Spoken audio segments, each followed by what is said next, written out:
नमस्कार दर्शक बंधु मु कल्याणी आपण मानक स्वागत करुच्ची मो चैनल डील्स विथ फूड को।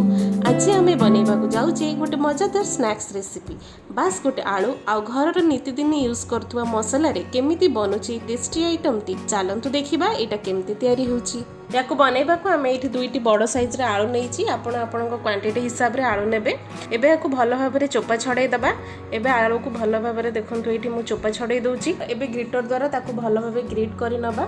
ये मुझे गोटे प्लेट रे पानी रखी तापर ग्रेट करूची कहीं ना पानी रे आलूटी पड़े आलूटी कड़ा पड़बनी। एबे आलूर लच्छा को पानी रे भल भाव में वाश करदेबा ताकि एक्स्ट्रा स्ट्राच सब बाहरी जीवो। एबे या साइड करदेबा। चलतु जीवा नेक्स्ट प्रोसेस।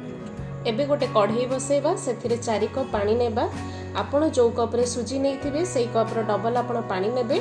मुझे जेहेतु 2 कप सुजी नहीं तो से 4 कप पानी ऐड करुच्ची। या सब मुझे ऐड करुच्ची हाफ टी स्पून सोरिष, हाफ टी स्पून जीरा, किछि भूसंग पत्र, कटा हेतिबा कंचा लंका, half teaspoon chilli flakes, किछि कस्तूरी मेथी, कटा हेतिबा पियाज, 5टी पाखुड़ा कटा हेतिबा रसुण, स्वाद अनुसार लूण आ किछि तेल ऐड करबा।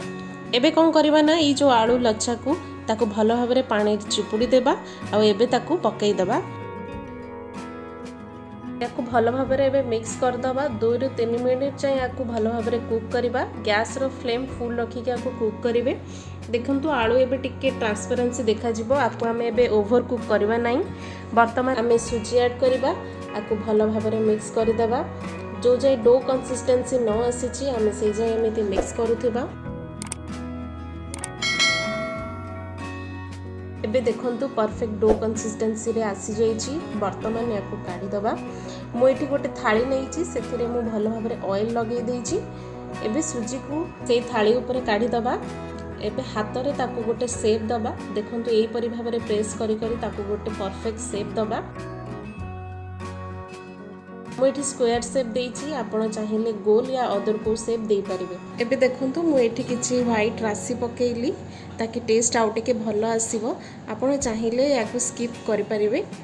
एबे कोन करबा ना गोटे फ्लैट ताटिया नबा ताकू या ऊपर एमिति प्रेस करबा ताकि राशि गुडी को भल भाव में सेट हो जिवो। 15 ରୁ 20 मिनिट छाड़ी दबा टिके ठंडा हेबा जाय। एबे देखंतु हल्का ठंडा हो गलानी। एबे हमें गोटे छुरी रे टिके ऑयल लगे दबा आ एबे को भी शेप रे ताकू गोटे काटिबा। मु एठी स्क्वायर शेप रे काटुची। आपण चाहिए जो भी शेप रे काटी परिवे। वर्तमान ताकू गोटे गोटे करी गोटे थाली को मु काढी दूची। एबे ताकू फ्राई करबा।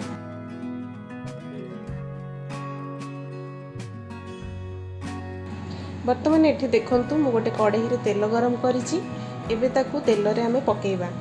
मु आपको फ्राए करुच्ची। आपण चाहिए याकू तावा रे मध्य साल फ्राए करि परिवे।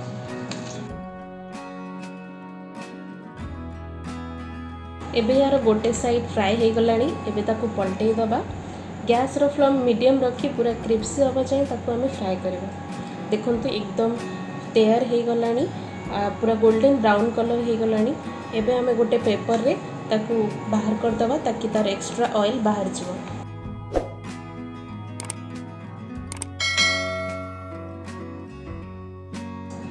एई परि भाव में आम सब गुडी को फ्राए कर दबा।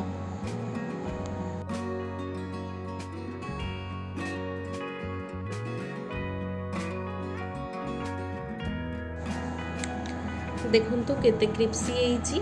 देखिबा को जेमती खाइबा को बहुत मजादार लागिवो। सबुठु कम समय रे एटा रेडी हेइ जिवो। इधर जो भी इंग्रेडिएंट यूज हेइ आपनको घरे इजीली मिली जिवो। मोर ये रेसिपीटी आपण मानक केमिति लागिला मते निश्चय कमेंट करी जणांतु। आ आपण मानक सांग मानक मध्य या शेयर करंतु। मो चैनल को लाइक एंड सब्सक्राइब करबा को जमा भी भूलिबनी। देखा हबो नेक्स्ट वीडियो रे। सेति पर्यंत बाय बाय।